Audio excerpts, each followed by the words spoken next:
जी, मेरा नाम हरप्रीत सिंह सैनी भारतीय है और मैं अखिल भारतीय परिवार पार्टी की तरफ से हूँ। अच्छा। देखिए, वाराणसी चूज़ करने के कुछ मुख्य कारण हैं। जैसे कि सबसे पहली बात तो आपने सूरत का एग्जाम्पल देखा, जहाँ सभी लोग बैठ गए और एक व्यक्ति को अनअपोज सांसद चुन लिया गया। ऐसा नहीं होना चाहिए। दूसरी घटना हुई गांधीनगर में, जहाँ गन पॉइंट के ऊपर एक कैंडिडेट को विड्रॉ करवाया गया। तीसरी घटना हुई इंदौर के अंदर, जहाँ पर कांग्रेस के एक प्रतिनिधि को पहले तो विड्रॉ करवाया जाता है और विड्रॉ करवाने के बाद में उस व्यक्ति को आधे घंटे बाद ही भाजपा ज्वाइन करवा ली जाती है। उड़ीसा की घटना हुई, जहाँ पर कांग्रेस के प्रत्याशी को धमकाया जाता है और वो नॉमिनेशन नहीं करते हैं। तो ये जो घटनाएं हैं, ये एक साइन है जनता के लिए कि आपको आगे आना होगा। और जब भी इस देश को खून की ज़रूरत पड़ी है, जब भी कुर्बानी की ज़रूरत पड़ी है, तो इस देश के युवाओं ने, इस देश की मिट्टी बहुत ज़रखेज़ है, उन देश के युवाओं ने बाहर निकलकर उस क्रांति की मशाल को थामा है। तो आज उसी कड़ी में हमने आगे nomination PM Narendra Modi college में पड़ेगा, क्या मानना है? देखिए, 400 सीट तो अब एक जुमला रह चुका है। 400 तो छोड़िए, भाजपा वापस भी नहीं आने वाली। और जो स्थिति यहाँ नामांकन की है, आज आखिरी दिन था तो नामांकन लिए गए हैं। अब तक नामांकन नहीं लिए जा रहे थे। और अभी इसके ऊपर एक मुख्य प्रभाव जो मैं आपको बता देता हूँ, हो सकता है कि एक नरेंद्र मोदी जी का पर्चा छोड़कर सभी पर्चों को कैंसिल या विड्रॉ करवा दिया जाए। ये संभावना अभी भी पूरी है।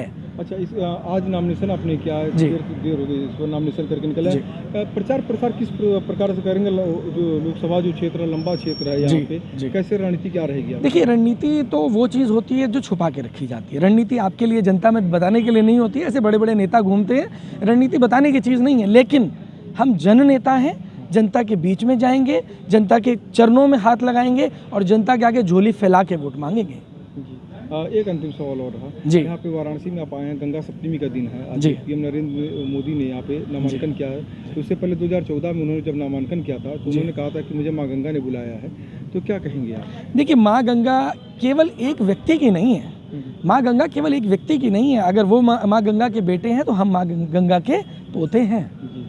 और कुल मिला जुला कर आप देखेंगे वाराणसी के जैसे आपने नॉमिनेशन फाइल किया है, जब चुनाव चिन्ह अलॉट हो जाएगा जैसे जो भी है, तो इसके बाद एक अंतिम एक सवाल और है। जी बिल्कुल बिल्कुल। यहाँ पे जो वाराणसी में जो प्रचार प्रसार जो करने आएंगे, उनके स्टार प्रचारक हैं अपने आप में। नरेंद्र मोदी भी एक स्टार प्रचारक ही हैं, उनके मोदी चेहरे पर लड़ा जा रहा है। 400 सीट का जो बराबर स्लोगन जो दिया जा रहा है, कितनी सीटें मिलने की संभावना है जो इसमें जो कंडीशन जो आप देख रहे हैं? देखिए, मेरे हिसाब से बहुत ज़्यादा विरोध है।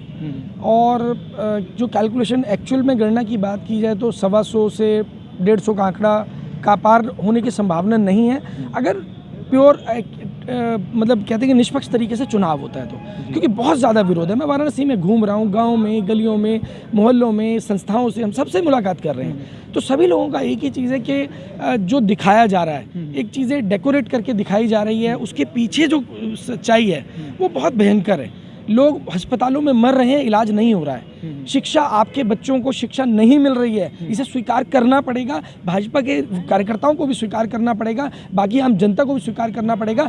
आप आज अपनी कमाई का 90% पैसा जो है बच्चों की शिक्षा, स्वास्थ्य और टैक्स देने में दे देते हैं और केवल 10% आपके पास बचता है, जिससे आप अपना भरण पोषण कर रहे हैं। भारत कुपोषण से कैसे बाहर आएगा? भारत तो और कुपोषण में फंस जाएगा।